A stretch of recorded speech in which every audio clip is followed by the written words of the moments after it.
Razor for the Turtles to fight. The studio wanted to use Bebop and Rocksteady, but Eastman and Laird objected. Thus, they created the two new evil mutants. All while doing it in a nightclub and Vanilla Ice performing in the background. While the song was originally mocked, Go Ninja has become something of a cult hit today, with Vanilla Ice saying it's the one song people most recognize him for. However, the film only made $78 million when it was released, and while still profitable, was showing signs that the Turtles were slowing down. Nevertheless, Teenage Mutant Ninja Turtles 3 will be released in March of 1993 with a budget of $17 million, this time directed by Stuart Gillard, who also wrote the screenplay. Elias Koteas returned as Casey Jones, with Paige Turco staying on as April O'Neil. Corey Feldman also returned to voice Donatello. For the visual effects, Golden Harvest used All Effects Company over at Henson to reduce cost. The story was found the Turtles back in time in feudal Japan to track down April O'Neil, who was somehow transported there via an ancient scepter she discovered at a flea market. Eastman liked the film over the second one, though it only grossed $42 million and led to an end of the film franchise for now. While all this was going on, Kevin Eastman was focusing more on Tundra and heavy metal, though he did take time to do Teenage Mutant Ninja Turtles number 50 with Peter Laird, starting the City of War story arc, a 13-part epic that finds the Turtles in an all-out war against rival factions of the Foot Clan, now led by a female ninja Kari. Jim Lawson penciled the story, but when it was over, Eastman and Laird ended their partnership, along with the first volume of the Teenage Mutant Ninja Turtles comic, which ended in August 1993 with issue number 62. Much of this was due to Eastman moving to California while Laird stayed in Massachusetts. Volume 2 of the comic hit the comic book shops 2 months later, with Jim Lawson writing and penciling, along with making it full color. It would run for 13 issues before ending due to a low sales and the flood that damaged the offices at Mirage Studios. Lawson would end up being the most prolific writer on the Turtles, producing 2,000 to 2,500 pages of work. Teenage Mutant Ninja Turtles Adventures also ended on October of 1995 due to low quality and sales, though Victor Gorelick, the editor-in-chief at Archie, remains proud of the series, stating that 7 years and 72 episodes is a good run for any comic. As for the cartoon, the Turtles went to Europe in 1993, and their theme song was reworked in 1994, along with a new villain, Lord Dreg, being introduced in 1995. The Turtles also got a partner, Carter, a dreadlock self-taught ninja who wished to be trained by Master Splinter. However, the series would finally end in November 1996 at 193 episodes, an excellent run for any cartoon or TV show, but this and the other cancellations represented a low point for Mirage Studios. Wanting to give the franchise a fresh take, the Turtles guest starred in Savage Dragon number 2 in 1993, and would later reappear in issue number 22. Eric Larson, the creator of Savage Dragon and one of the founders of this publisher, Image Comics, quickly developed a relationship with Eastman and Laird, wanting to relaunch a new Teenage Mutant Ninja Turtles series at Image. Gary Carlson was hired to write with Frank Fosco doing the art, while Larson would provide the covers. They were given free land with the story, along with incorporating the Turtles into the larger Image universe, allowing for crossovers with the other comics. It was preceded by Body Count miniseries by Kevin Eastman and Simon Bosley. Starring Raphael and Casey Jones, it would be the most violent Teenage Mutant Ninja Turtles comic to date, and a deliberate attempt to distance themselves from the original cartoon. The new Ninja Turtles at Image would follow suit. Launching in 1996, the series quickly had Ralph's face scarred and wearing Shredder's armor while taking over the Foot Clan. Leo lost a hand, and Don was killed but brought back to life as a cyborg. These physical changes weren't just to add edge to the series, but to allow the Turtles to be differentiated, as the comic returned to a black and white. They even thought about killing off Splinter, but decided against it, believing it would be too far for even hardcore fans. Despite this edgy return and early strong sales, the series would end with issue number 23 in October of 1999. Meanwhile, Eastman and Laird planned the fourth Teenage Mutant Ninja Turtles movie with the intention of introducing a new turtle, Kirby, in honor of their idol, Jack Kirby.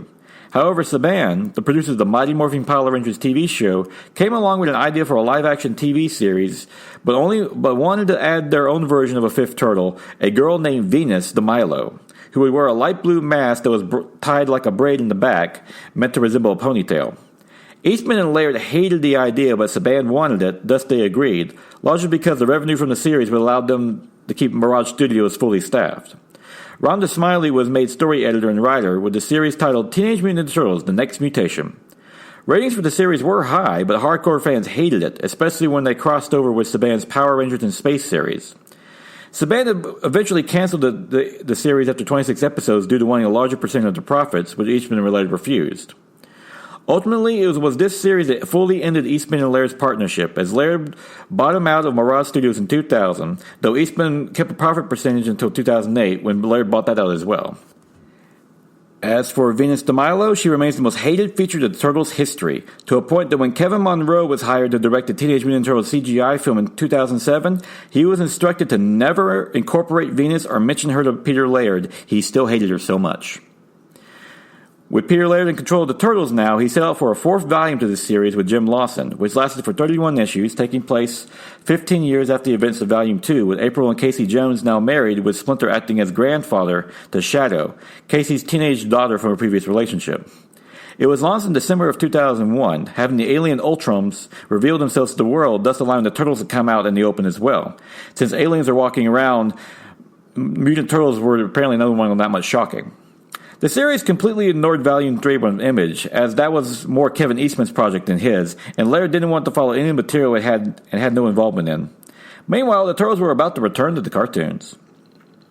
4Kids, a production company meant to provide Saturday morning cartoons, set out to produce a new cartoon, working closely with Lloyd Goldfine, who was named head writer after Chuck Patton attached to be the director, along with the intention of making it as close to the original comic as possible, which made Peter Laird very happy.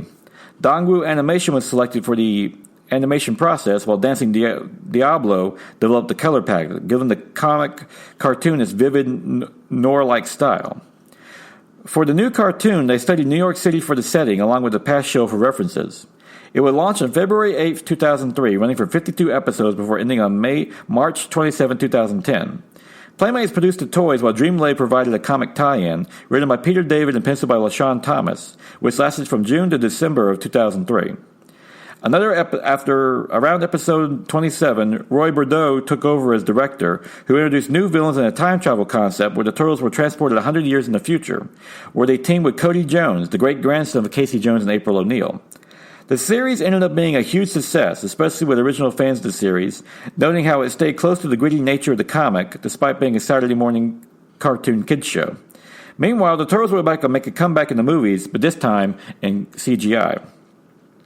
Mirage Studios teams with Hong Kong's Imagi Studios to make the CGI animated Teenage Mutant Turtles movie when the rights reverted back from Golden Harvest. It was co-produced with Warner Brothers for $34 million, with Kevin Monroe attached to write and direct for the summer of 2007 release. The goal was more action and less cowabunga. Monroe met with Peter Laird and brought his original Teenage Mutant Turtles #1 for him to sign, hoping if he didn't get the job, he could at least get that.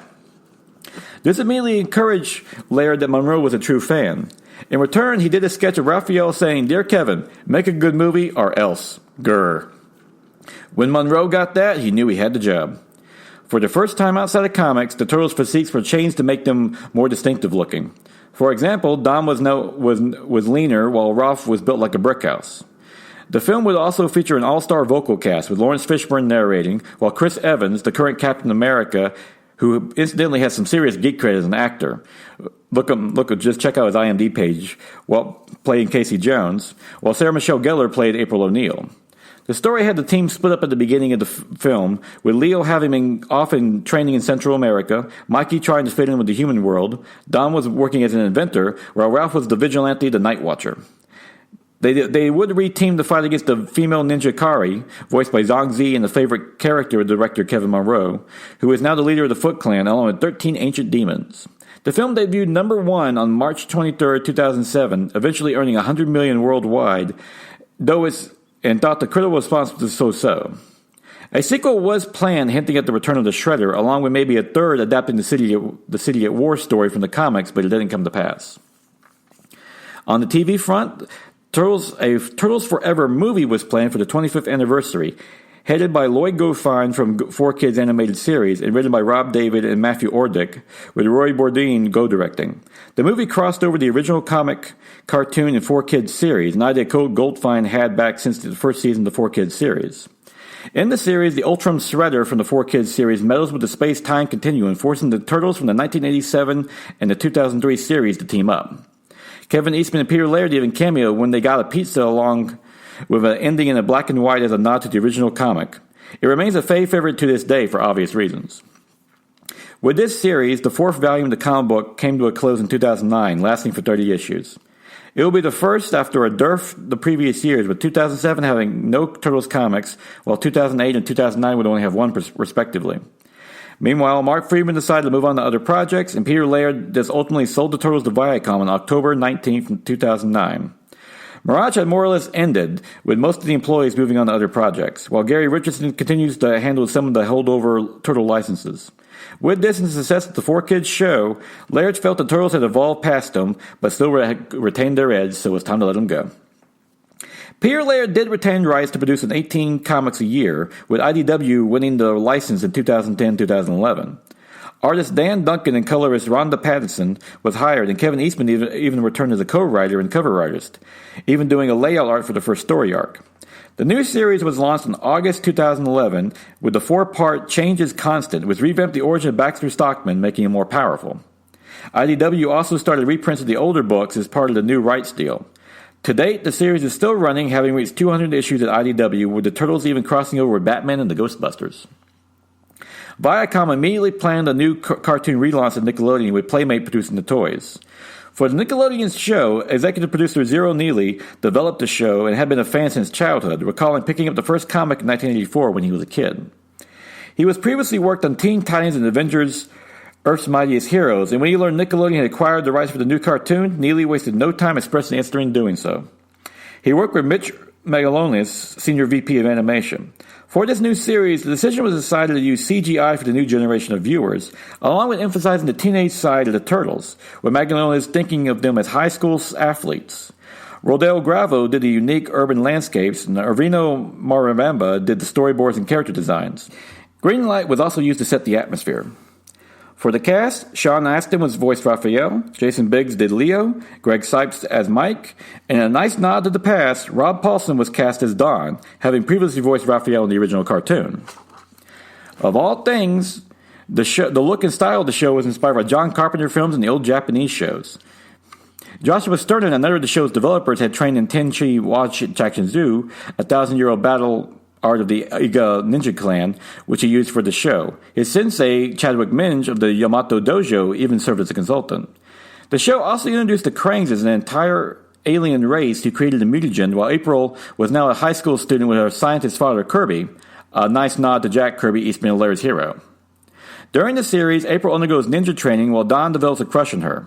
Strangely, fans were upset at the Turtles' design of having 3 toes over 2. The series premiered on September 29, 2012 and lasted to November 12, 2017 for 124 issues, and was overall well regarded by the fans and critics alike, despite the weird toe controversy. Meanwhile, Paramount went to work developing a new live-action movie, this time using performance capture technology for the Turtles. The film was under Platinum Dunes, Michael Bay's company, with Jonathan Liesman set to direct. Josh Applebaum, Andrew Numick, and Evan Doherty wrote the screenplay.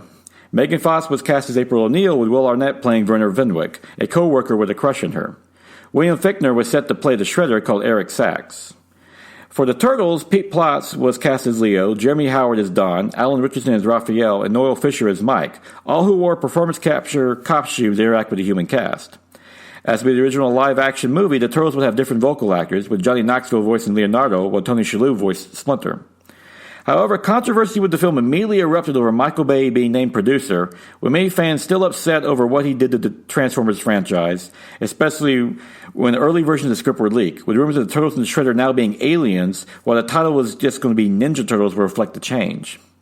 Fan outcry was immense to the point of reshoots were ordered, with Toshiro Masamume cast as the Shredder to retain his original Japanese character, while William Fichtner's Eric Sachs, was reduced to being his adopted son. The film did continue a change from the 2007 CGI one, with the Turtles having distinct physiques, with Donatello being skinnier than the rest, while Mikey was the short one. Finally, having its release due pushed back several times due to reshoots, the film was released on August 8th, 2014, with ultimately grossed $493 million worldwide against a $125 million budget. While the film has been lambasted by critics, it averaged 22% on Rotten Tomatoes. More than a few fans enjoyed it, pointing out that the Turtles were well done. The impromptu beatbox scene in the elevator is a classic example, while enjoying the action. Overall, while there were still problems with it, the film was successful enough to warrant a sequel. For the sequel, Teenage Mutant Ninja Turtles Out of the Shadows, Dave Green was hired to direct, with Joshua Applebaum and Andrew Nimick returning to write the screenplay. This time with the Turtles dealing with the Shredder escaping from prison and teaming with Krang, voiced by Black Garrett, who provides him with a mutagen to create Bebop and Rocksteady. Casey Jones was also introduced, this time played by Arrow star Stephen Amell, with the rest of the cast of the original film returning.